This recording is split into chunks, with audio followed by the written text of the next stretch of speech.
Hi, Jared here. Over the last 3 months, I've been coming to terms with my brain injury and everything that comes with it. Pretty much a new me, which I explained in my last video. It took me about 6 weeks to even start to comprehend my situation and to start the acceptance of it all.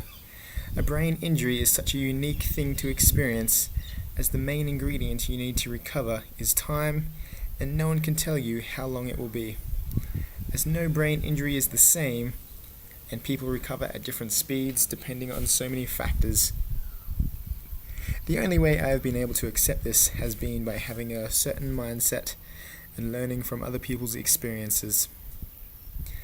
Now, when I was in the hospital, they said that I was very lucky and told my family and I a lot of different things. The severity of it all didn't really hit me until 3 weeks after the accident occurred. I put this down to me simply not being able to comprehend the extent of my injury in those first 3 weeks. When I was released from hospital, I assumed that I was going to be fine.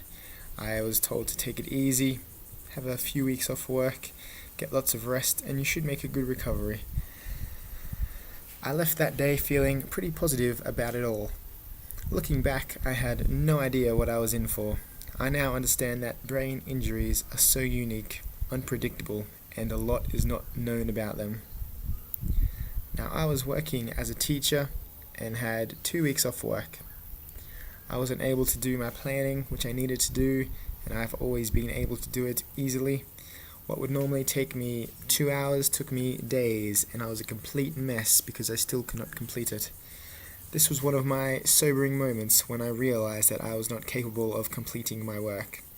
For a young teacher who enjoyed his job and had been doing it for a while, and who had a sweet plan to keep doing it, this was soul-destroying. A long story short, I had the next 10 weeks off work. I still don't know when or if I will ever return to the job.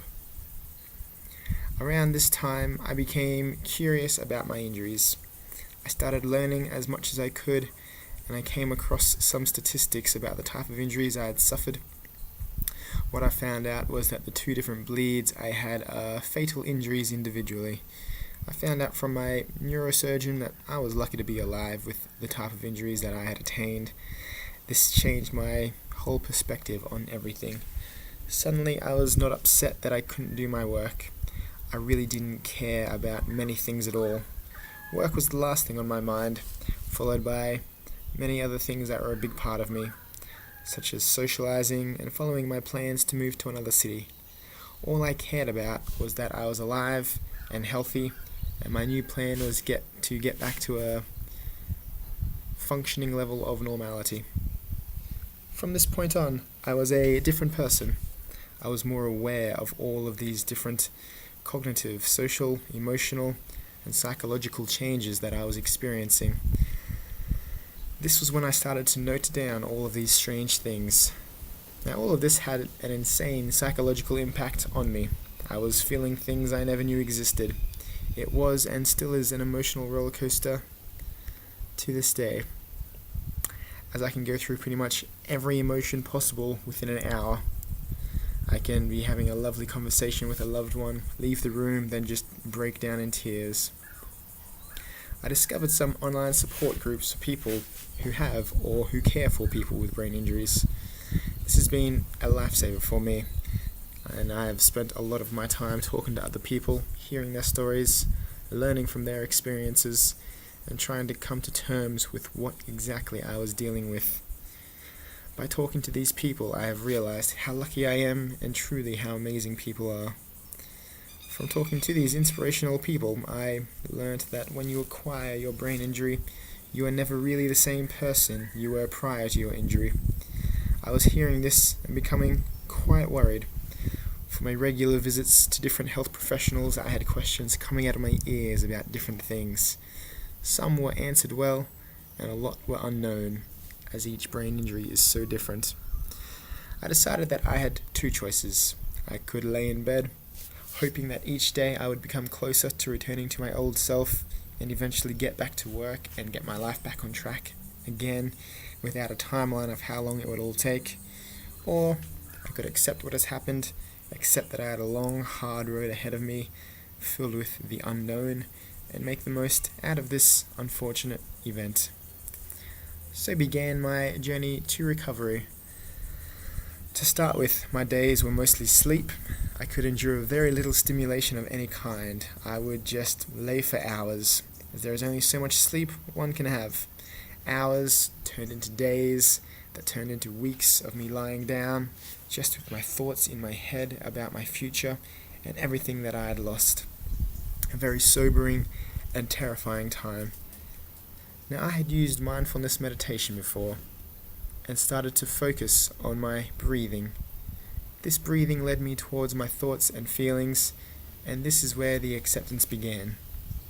Over the last few months, I have taken on a mindful approach towards life, more so than ever. Mindfulness is living in the present moment, enjoying the small things that I always took for granted, breathing and meditation. Meditating is not an easy thing, as you allow your thoughts and feelings to flow freely. I have been able to embrace this experience by feeling all of these different emotions going on inside of me.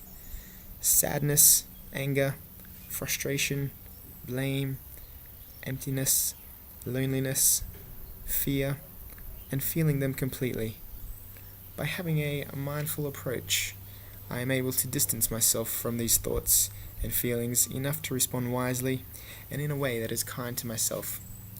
This is not an easy thing to do, as it would be easier to ignore them, but to me that feels like the worst thing I could possibly do, as I would just be prolonging the inevitable. When I can place a distance between myself and these emotions, I am able to reflect on them.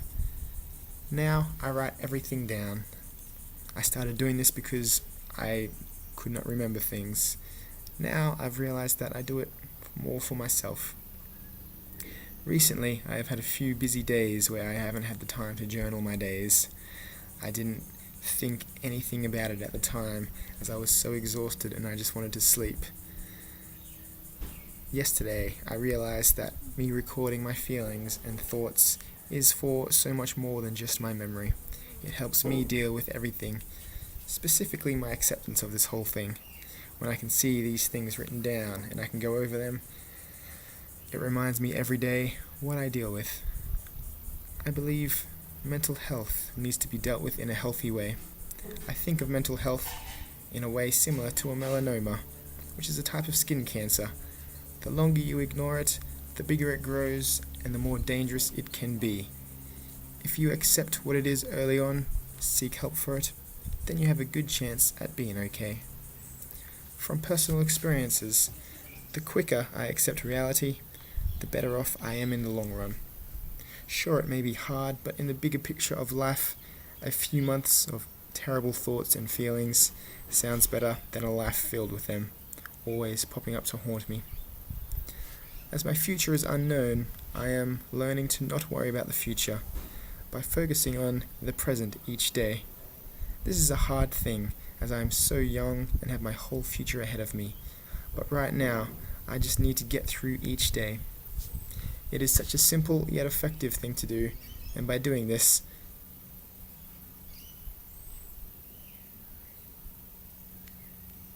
I am accepting reality, that my life will never be the same as what it was.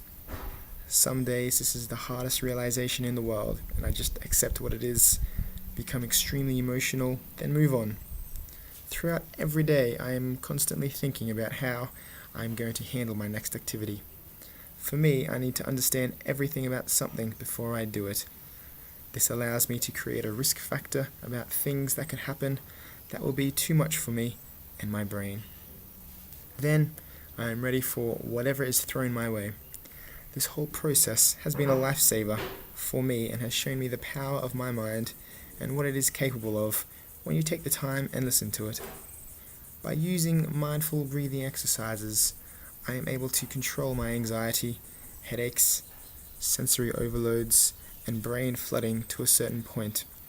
When I feel the warning signs coming on, I can stop what I'm doing, find a quiet place, or if I'm in a busy place, listen to some soothing music and breathe. My mind concentrates on my breath and the other things going on Don't escalate too much more. This has taken a lot of practice, but now I use it every day without even thinking about it.